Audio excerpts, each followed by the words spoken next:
Now, I did not have Katt Williams going on a tangent for my 2024 bingo. If you don't know who Katt Williams is, you quite literally have been living under a rock. This man is quite famous for a long time. He's had a few down and out moments, especially when he got into a fight with a child. If you don't remember that, that was actually pretty funny. But I would also like to go ahead and start this off by saying this is not something I saw coming. I don't know why. I mean, nobody really would have thought of this.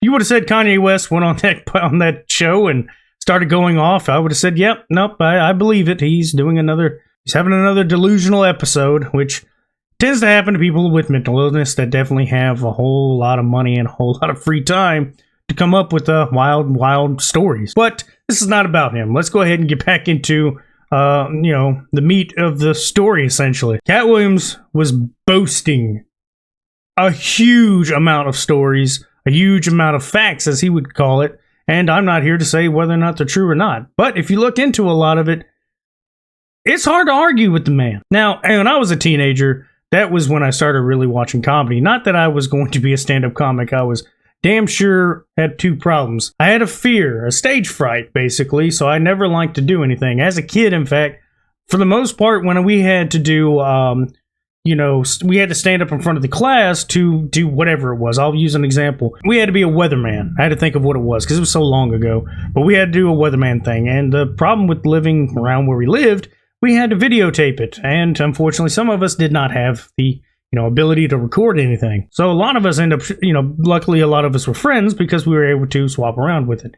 So I went to a buddy's house and we both had to be a weatherman. So I put on a fake accent to sound like the late great Crocodile Hunter, which I don't know why I did it. I assume it was nervousness, and honestly, I never really liked to hear myself talk. And yes, believe me, I understand the irony in the fact that you are watching this while I had to edit it, so I have to listen to myself talk just to do this. But back then, that was one of the things. I had stage fright problems, and I also honestly did not know how to come up with my own material. Most of the time, if you hear me say a joke that's off the cuff, maybe it was funny and maybe I said it.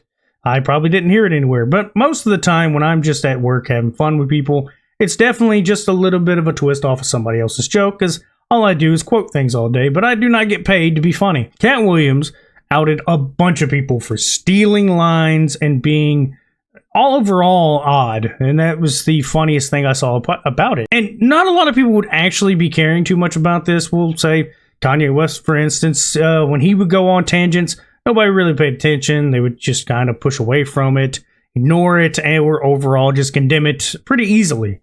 But Katt Williams is a different story. When he came out to call everybody out, they didn't come out really to try to denounce it. They denounced him himself. Now, I'm not going to say I poured through every single person that he brought up, but I mean, almost every single one of them that I have seen, come across, they haven't said he lied. They just said they don't like what he said or that he's a hater. One of them was, in fact, Kevin Hart. He even stated that he did not appreciate what was being said about him, but then he used it for a shameless plug for his new movie. I don't know if you understand what a a plant is, but he screams plant. He really does. And I did not like Kevin Hart as a child that much. When he was first hitting the comedy scene, and I watched some of his stuff, I swear on everything. I was sitting there with my stepmother, and they were watching the Madison Square Garden special, and I even straight asked, how did he sell this out? He's not that funny.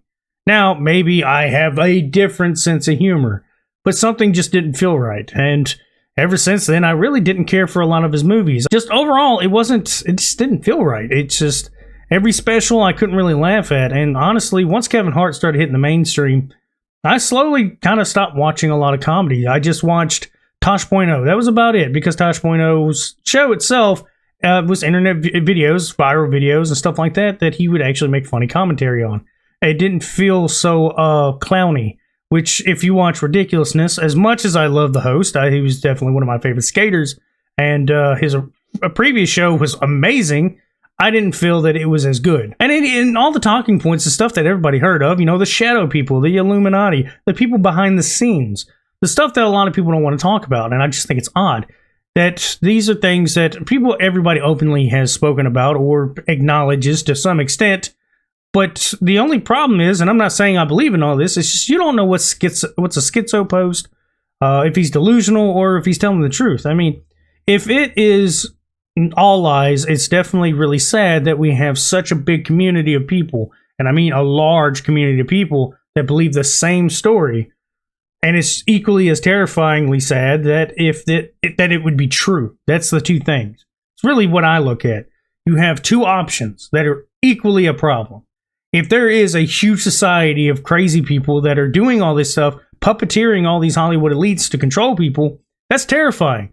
That's a horrible thing to do. And it's just as equally a problem if there's a million people, millions of people, that are believing it at the same time and it not be real. But it's still the point of what a lot of what he was saying is, and he's been saying for years, is a lot of these comedians are just thieves. They've stolen their positions of power and money, and they haven't really earned anything that they have. A lot of it's just charisma, and they're likable. They might get a few phrases, but overall their comedies were stale, weak, couldn't really hold a candle to anybody else.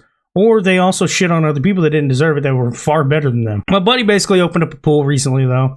It's going to be whether or not Katt Williams is going missing. Not so much are we going to bet if he does or doesn't. It's going to be at what point in time throughout this year. If it's going to be recent or if it's going to be within 6 months. We can't really get to a consensus yet. We're all still kind of wondering ourselves what might happen to Katt Williams. So honestly, everybody keep an eye on him. Definitely want to make sure that if he brings us any more colorful fun, I would like to be able to see it.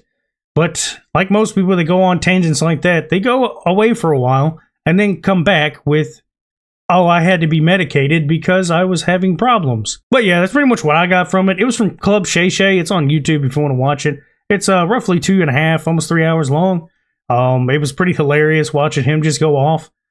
I only got bits and pieces of it because I could not sit there and watch the whole thing while I was doing other things when it came out. And at this point, it's a little late. TikTok's blown up, and I've gotten pretty much all the information I needed. But not to mention all the other people coming out of the woodworks to try to not really disprove them, just say they didn't like it. So yeah, that's all I got to say. Y'all have a good one.